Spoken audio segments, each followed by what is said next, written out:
2024 ഏറ്റവും കൂടുതൽ ഹിറ്റ് ചെയ്തിട്ടുള്ള ഒരു നടന്മാരിൽ ഒരാളാണ് ബേസിലി. അപ്പോൾ ഇപ്പോൾ പ്രാവും കുടിച്ച അപ്പം നല്ല റെസ്പോൺസാണ് വന്നുകൊണ്ടിരിക്കുന്നത്. എന്താ അതിന് ഗുഡൻസ് എന്താണ് ചെയ്യുന്ന ഫിലിംസ് എല്ലാം ഹിറ്റ് ആവുന്നതിൻ്റെ?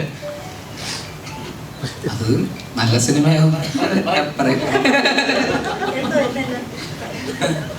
അല്ല, സിനിമകളൊക്കെ നല്ലതായതുകൊണ്ട് തന്നെയാണല്ലോ. സിനിമ നല്ലതാണെങ്കിൽ ഹിറ്റാവും, മോശമാണെങ്കിൽ ആവില്ല. അത്രേ ഉള്ളൂ. ചെയ്യുമ്പോൾ നല്ലത് നോക്കി ചെയ്യാൻ ശ്രമിക്കുന്നുണ്ട്, അത്രേ ഉള്ളൂ. ഗുഡൻസ് അതിപ്പം പിന്നെ അത് വർക്ക് ചെയ്തവരൊക്കെ നല്ല ടെക്നീഷ്യൻസും നല്ല ഡയറക്ടേഴ്സൊക്കെയാണ്. ഇപ്പോൾ ശ്രീരാജ് ഉൾപ്പെടെ. അപ്പോൾ അവരൊക്കെ തന്നെയാണ് എല്ലാവരും കൂടെ ഉള്ള പരിപാടിയാണ്. അതേപോലെ തന്നെ ഇതിൽ ഒരു 2-3 മിനിറ്റ് ദൈർഘ്യമുള്ള ഒരു ബൈക്ക് റൈഡ് സീനുണ്ട്. അത് എത്രത്തോളം ബുദ്ധിമുട്ടായിരുന്നു? ഒറിജിനൽ ഡ്യൂപ്പാണോ ഒറിജിനലാണോ ചെയ്തത്? ഭയങ്കര ബുദ്ധിമുട്ടായിരുന്നു ചെയ്യാൻ. പാടുപെട്ടു കുറച്ചധികം. ഞാൻ ഇപ്പോൾ എന്തെങ്കിലും സംഭവിക്കും എന്നുള്ള രീതിയിലായിരുന്നു ഞാൻ ചെയ്തത്. പലരും പറഞ്ഞു എന്നോട് ചെയ്യരുത്, പക്ഷെ എനിക്ക് സിനിമയാണ്, അതുകൊണ്ട് ഞാനത് ചെയ്തു. Family star next action star ആവാൻ വേണ്ടിയിട്ടാണ്. അപ്പോൾ ഹെൽമെറ്റൊക്കെ ഇട്ടുകൊണ്ട് ഒരു ധൈര്യം ഉണ്ടായിരുന്നു, എന്തെങ്കിലും പറ്റിയാലും കുഴപ്പമില്ല എന്നുള്ളൊരു കാര്യം. പക്ഷെ ആ പറപ്പിച്ച് കൊണ്ടുവരും, കുഴപ്പമില്ല.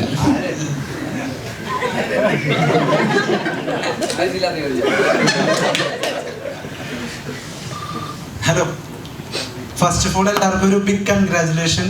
നല്ല അടിപൊളിയായിട്ട് പടം വന്നിട്ടുണ്ട്.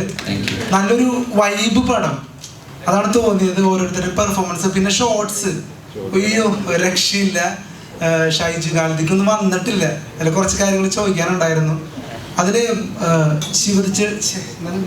ശിവജിത്ത് ചേട്ടന്റെ മൂത്രപ്പര ഫൈറ്റ് സീനില്ലേ, അതൊരു ഭയങ്കര സീനായിരുന്നു. അതെങ്ങനെയാണ് ചെയ്തെടുത്തതെന്ന് അറിയാനുള്ളൊരു ക്യൂരിയോസിറ്റി ഉണ്ട്.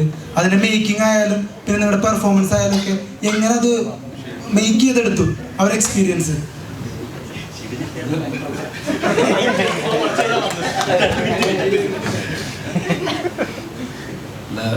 ശ്രീരാജ ആദ്യമേ പറഞ്ഞിട്ടുണ്ടായിരുന്നു അങ്ങനെ ഒരു ഫൈറ്റ് ഉണ്ട്. ആ ഫൈറ്റ് വളരെ ഇമ്പോർട്ടൻ്റ് ആയിട്ടുള്ളൊരു സംഭവമാണ്. പക്ഷെ നമ്മൾ ആ ഫൈറ്റ് തുടങ്ങുന്നതിൻ്റെ ഒരു 2 ദിവസം മുന്നേ മാസ്റ്ററായിട്ടിരുന്ന് ഒരു പ്രാക്ടീസ് സെഷൻ ഉണ്ടായിരുന്നു. കാരണം അതിൽ കൂടുതലും ലെങ്തി ആയിട്ടുള്ള സിംഗിൾ ഷോട്ട് പരിപാടിയാണ് ഉണ്ടായിരുന്നത്. അപ്പം നമുക്ക് ആ സമയത്ത് കുറേ പ്രാക്ടീസ് ചെയ്ത് ചെയ്യാൻ പറ്റില്ല. അത് നമുക്ക് അറിയുകയാണെങ്കിൽ ആ സമയത്ത് നമുക്ക് കുറച്ചും കൂടി കൂടുതൽ പെട്ടെന്ന് തന്നെ അത് ഇത് ചെയ്യാൻ വേണ്ടി പറ്റും. അപ്പോൾ ഒന്ന് അത്, രണ്ടാമത് ഞാൻ ചെയ്തിട്ടുള്ള ഫൈറ്റ് പോലെ അല്ല അത്. ഇപ്പം ഞാൻ കളരി ചെയ്തിട്ടുണ്ട് ARM-ൽ. അപ്പോൾ അതൊരു കളരിയുടെ ഒരു രീതിയിൽ പോകും. ഇപ്പം മുന്നേ ചെയ്താണെങ്കിൽ ഒരു ബോക്സിങ് ടൈപ്പ് ഫൈറ്റാണ് കൽക്കിയിൽ ചെയ്തത്. ഇത് ശരിക്കും ഒരു നാടൻ ഒരു ഫൈറ്റാണ് വേണ്ടത്. അപ്പം ശരിക്കും നമുക്ക് കുറച്ചും കൂടി മാക്സിമം ചെയ്യാൻ പറ്റുന്ന ഒരു സ്പേസ് ഉണ്ടായിരുന്നു.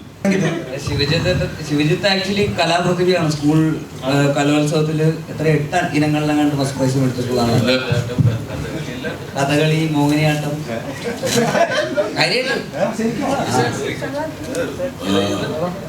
99 2 വർഷം സ്റ്റേറ്റ് യൂത്ത് ഫെസ്റ്റിവൽ കലാപ്രതിഭയായിരുന്നു. ആ സമയത്ത് ചെറുപ്പത്തിൽ ആ സമയത്ത് എനിക്ക് 4th സ്റ്റാൻഡേർഡ് മുതലേ എനിക്ക് ആർട്ട് പഠിക്കാനുള്ള ഒരു ഭാഗ്യമുണ്ടായി. അതിനുള്ളൊരു അവസരം ഇപ്പോൾ പേരൻസ് ആയാലും എൻ്റെ ഗുരു കലാമണ്ഡലം എൻ്റെ അമ്മായിയാണ്.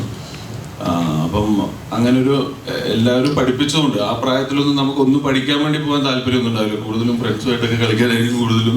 പക്ഷെ എന്നെ ഫോഴ്സ്ഫുള്ളി ചെയ്യിപ്പിച്ച് ഞാൻ അങ്ങനെ കുറേ പഠിച്ചിട്ടുള്ള കലാരൂപങ്ങളുണ്ടായിരുന്നു. അപ്പം സ്റ്റേറ്റ് യൂത്ത് ഫെസ്റ്റിലേക്ക് പങ്കെടുക്കാൻ പറ്റി 2-3 വർഷം പങ്കെടുത്തിട്ടുണ്ടായിരുന്നു. മെയിനായിട്ട് നമ്മൾ ഈ പറയുന്ന പോലെ കഥകളി, ഭരതനാട്യം, കുച്ചിപ്പുടി, മോഹിനിയാട്ടം, നാടോടി ഇതിനൊക്കെ ഫസ്റ്റ് പ്രൈസ് ആയിരുന്നു ആ സമയത്ത്. പിന്നെ അത് ഞാൻ കണ്ടിന്യൂ ചെയ്ത് മുന്നോട്ട് പോയില്ല. കാരണം അന്നും എൻ്റെ ആഗ്രഹം സിനിമ തന്നെയായിരുന്നു. അപ്പോൾ 98-ൽ എനിക്കിപ്പോഴും ഓർമ്മയുണ്ട്, മാതൃഭൂമി ഒരു ഇൻ്റർവ്യൂ ചെയ്യുന്ന സമയത്ത് ആരാണ് ആഗ്രഹം എന്ന് ചോദിക്കുന്നത്. എനിക്ക് അന്ന് 14 വയസ്സായി. അപ്പോൾ ഞാൻ പറഞ്ഞു എനിക്കൊരു സിനിമ നടനാകാനാണ് ആഗ്രഹം എന്ന് ഞാൻ പറഞ്ഞിട്ടുണ്ടായിരുന്നു. അപ്പോൾ അത് എന്തുകൊണ്ടാണെന്ന് പറഞ്ഞാൽ എല്ലാ ആർട്ടും ഒരുമിച്ച് നമുക്ക് കൂടുതലും എക്സ്പ്ലോർ ചെയ്യാൻ പറ്റുന്ന ഒരു സ്ഥലമാണ് സിനിമ എന്നുള്ളതുകൊണ്ടാണ് എന്നെ ചെയ്യിക്കുന്നത്. അപ്പോൾ ഇപ്പോഴും സിനിമ തന്നെയാണ്. അതിന് വേണ്ടിയിട്ട് കുറേ കാര്യങ്ങൾ, ഇപ്പോൾ കളരി ഞാൻ പഠിച്ചതും സിനിമയ്ക്ക് വേണ്ടി പഠിച്ചത്. പക്ഷേ കുറേ നാളുകൾ പഠിക്കാൻ എനിക്ക് പറ്റും. ഒരു 1.5 വർഷത്തോളം കളരി പഠിച്ചു ഫസ്റ്റ് മൂവിക്ക് വേണ്ടി. പിന്നെ അത് ARM-ൽ അതുകൊണ്ട് എനിക്ക് ചെയ്യാൻ പറ്റി അങ്ങനെ ഒരു സംഭവം. ഓരോ സംഭവങ്ങൾ പഠിക്കുമ്പോഴും കൂടുതൽ ഡെപ്തോട് കൂടി പഠിക്കുക എന്നുള്ള വലിയ ഇഷ്ടമാണ്. വേറെ ഒന്നും ഒട്ടും താല്പര്യമില്ല. ഇത്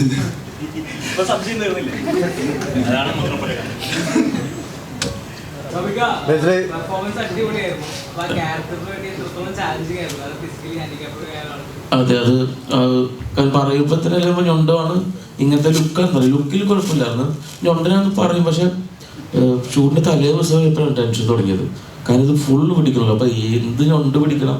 കൂടിക്കഴിഞ്ഞാലും കുറച്ച് ഭയങ്കര കൂടുതലായിരിക്കും, ഭയങ്കര കുറഞ്ഞു പോയി കഴിഞ്ഞാലും ഇയാൾക്ക് എന്തും ചെയ്യാൻ പറ്റും അതിൻ്റെ അപ്പുറത്തേക്ക്. അപ്പോൾ അതുകൊണ്ട് പതുക്കെ നടക്കുന്ന ഒരാൾ പിന്നെ മൂവി എന്തോറും ഓടുമ്പോൾ അതിന് കുറച്ചുകൂടി സ്റ്റൈൽ വരും. അത് ഫസ്റ്റ് ചെയ്യാൻ തോന്നുന്നു. ഫസ്റ്റ് ചെയ്ത് നോക്കാം എന്നുള്ള രീതിയിൽ. കാരണം അതിന് മുമ്പ് ഞൊണ്ടി നോക്കിയില്ല.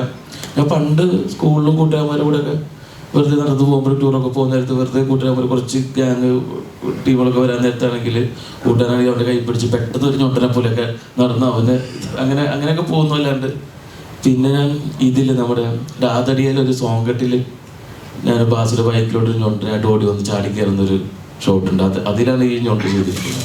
അപ്പോൾ അതിൻ്റെ ഒരു ഓർമ്മ ഉണ്ടായിരുന്നു. അത് വെച്ച് പിന്നെ ചെയ്ത് നോക്കിയപ്പോൾ ഞാൻ ശ്രീരാജനെ ഇഷ്ടപ്പെട്ടു. ആദ്യം തന്നെ വിളിച്ചാൽ മതി, നമുക്ക് കടന്ന് ചോദിച്ചു ഓക്കെയാണ്.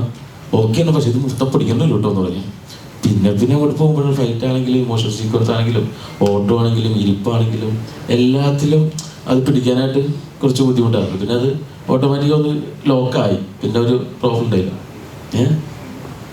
ഒരു സീനാണ് അതിൻ്റെ ഇടയിൽ കുറച്ച് ദിവസം ബ്രേക്ക് ഉണ്ടായിരുന്നു എനിക്ക് ബേസിൽ വന്നതിന് ശേഷം. അതായത് പിന്നെ കുറച്ച് ദിവസം കണ്ട് എനിക്ക് ഷൂട്ടുണ്ടായിരുന്നു. അപ്പോൾ എല്ലാവരും ബേസിലെ സീനൊക്കെ കഴിഞ്ഞ് ഭയങ്കര കോമഡിയൊക്കെ ചിരിച്ച് കഴിഞ്ഞ് വന്നിട്ട് എൻ്റെ സീൻ എടുത്തപ്പോൾ ഞാൻ ആ സീനിൽ നടന്ന് കട്ട് പറഞ്ഞ് ഒന്ന് പ്ലേ ബാക്ക് നോക്കിയപ്പോഴും അതിലും ഉണ്ടാൻ മറന്നുപോയി. അപ്പം ഞാൻ അയ്യോ വൺ മോർ എന്താ ഞാൻ ഞൊണ്ടിയില്ല വേണം ഞൊണ്ടിയില്ലേ. അങ്ങനെയൊക്കെ ഒരു ഷോട്ട് സംഭവിച്ചിട്ടുണ്ട്. പക്ഷെ നല്ല പണി നടന്നു. പക്ഷെ അതിനനുസരിച്ച് ഇങ്ങനത്തെ വേറെ ചേഞ്ച് ആയിട്ടുള്ള മാനേജ് ചെയ്യാനായിട്ട് ഭയങ്കര ആഗ്രഹമാണ് അങ്ങനത്തെ ക്യാരക്ടർ ചെയ്യാൻ.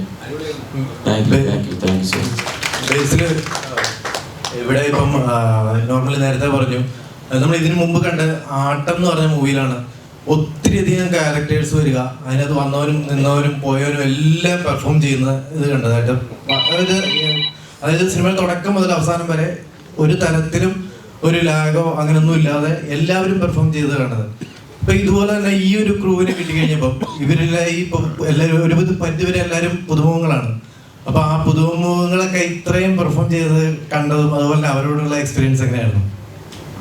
അല്ല, ഭയങ്കര സന്തോഷം തോന്നി. കാരണം ഇങ്ങനത്തെ ഒരു സെറ്റിങ്ങിലും ഇങ്ങനത്തെ ഒരു ഭയങ്കര റൂട്ടഡ് ആയിട്ടുള്ള അങ്ങനത്തെ ഒരു കള്ള് ഷാപ്പ് സെറ്റിങ്, അതിൻ്റെ അകത്ത് നടക്കുന്ന ഒരു മർഡർ ഇൻവെസ്റ്റിഗേഷൻ സസ്പെൻസ് എന്നൊക്കെ പറയുന്ന പോലത്തെ ഒരു സിനിമയിൽ ഇതുപോലത്തെ ഭയങ്കര ഫ്രഷ് ആയിട്ടുള്ള കാസ്റ്റിംഗ് വരുമ്പോൾ തന്നെ ആ സിനിമയുടെ ടോൺ ഭയങ്കര പുതുമയുള്ളത് തന്നെയാണ്. അത് ഈ പറയുന്ന ഇങ്ങനെയുള്ള ഇവര് ഇപ്പോൾ അതിൽ ഉപ്രൻ എന്ന് പറയുന്ന ഏട്ടനും അങ്ങനെയൊക്കെ ആയിട്ട് കള്ളുകുടിക്കാരൊക്കെ ആയിട്ട് വന്നിരുന്ന് ചീത്ത് കളിക്കുകയൊക്കെ ചെയ്യുന്ന ആൾക്കാരെന്നൊക്കെ പറയുമ്പോൾ നമ്മുടെ നാട്ടിലോ അവിടെ എവിടെയൊക്കെ കണ്ടിട്ടുള്ള മുഖങ്ങളൊക്കെ പോലെ അതൊരു ഭയങ്കര പോപ്പുലർ ആയിട്ടുള്ള കാസ്റ്റൊക്കെ വന്നു കഴിഞ്ഞാൽ ചിലപ്പോൾ ആ ഫ്രഷ്നെസ് കിട്ടില്ല. അപ്പോൾ ആ ഒരു അൺപ്രഡിക്റ്റബിലിറ്റി ഉണ്ട്. ഒരു മർഡർ ഇൻവെസ്റ്റിഗേഷൻ ആയതിൻ്റെ ഒരു അൺസർട്ടനിറ്റി അൺപ്രഡിക്റ്റബിലിറ്റി മൊത്തത്തിലുള്ള ആ സിനിമയിലുണ്ട്. അപ്പോൾ ഇങ്ങനത്തെ കാസ്റ്റിംഗ് വരുമ്പോൾ നമുക്കിത് ആരാണ് എന്താണ് എങ്ങനെയാണെന്നുള്ളതൊരു കറക്റ്റായിട്ടുള്ള പ്രഡിക്റ്റബിലിറ്റി ഇല്ലാത്ത രീതിയിൽ പോകാനും പറ്റും. അപ്പോൾ മൊത്തത്തിൽ ആ സിനിമയ്ക്ക് ഒരു ഫ്രഷ്നെസ് കൊടുക്കാൻ ആ കാസ്റ്റിങ്ങിന് പറ്റിയിരുന്നു തോന്നുന്നു. അവരെല്ലാവരും നന്നായിട്ട് പെർഫോം ചെയ്യുകയും ചെയ്തു. എല്ലാവരും ഇപ്പോൾ ഇപ്പോൾ നേരത്തെ പറഞ്ഞ പോലെ ഇങ്ങനെ ഇരിക്കുന്ന ഒരു രൂപത്തിലൊന്നും അല്ല സിനിമയിലുള്ളത്. കുറേ കൂടെ മേക്കപ്പ് ഒക്കെ ചെയ്ത് അത് അങ്ങനെ. അപ്പോൾ ആ സിനിമയെ കണ്ടിട്ട് നമ്മൾ തിയേറ്ററിൽ നിന്ന് ഇറങ്ങിയിട്ട് എല്ലാവരെയും കാണുമ്പോൾ പെട്ടെന്ന് എല്ലാവരും ഭയങ്കര ഡിഫറൻസ് ഫീൽ ചെയ്യുന്നുണ്ട്. അപ്പോൾ എല്ലാവരും വേറെ രീതിയിൽ പ്രസൻറ്റ് ചെയ്ത് ഭയങ്കര ആ ലാംഗ്വേജും ഇപ്പോൾ ആ തൃശ്ശൂർ ആക്സെൻ്റൊക്കെ പിടിച്ചിട്ടൊക്കെയാണ് എല്ലാവരും ഭയങ്കര. അപ്പോൾ അവിടെ നടക്കുന്നൊരു കഥയായിട്ട് തന്നെ നമുക്ക് ഭയങ്കരമായിട്ട് ഫീൽ ചെയ്യും. അത് ആ സിനിമയുടെ അപ്പീൽ കുറച്ചുകൂടെ കൂട്ടുകയാണ് ചെയ്യുന്നത്. പിന്നെ ഇവരുടെ കൂടെ അഭിനയിക്കുമ്പോൾ നമുക്കും ഭയങ്കരമായിട്ട് പഠിക്കാനൊക്കെ പറ്റും. ഇവരുടെ നാടകത്തിലുള്ള എക്സ്പീരിയൻസസും നാടകത്തിൽ എങ്ങനെയാണ് അവർ പണ്ട് സ്റ്റേജിന് കളിക്കാനൊക്കെ പോകുമ്പോഴും അവിടെ ഇവിടെയൊക്കെയുള്ള എക്സ്പീരിയൻസുകളൊക്കെ അവർ നമ്മൾ നൈറ്റ് ഷൂട്ടുകളായിരുന്നു. അപ്പോൾ ഇവരുടെ കഥകളൊക്കെ പറയുമ്പോൾ നമുക്കും ഭയങ്കര എക്സൈറ്റ്മെൻ്റ് ആയിരുന്നു. കുറേ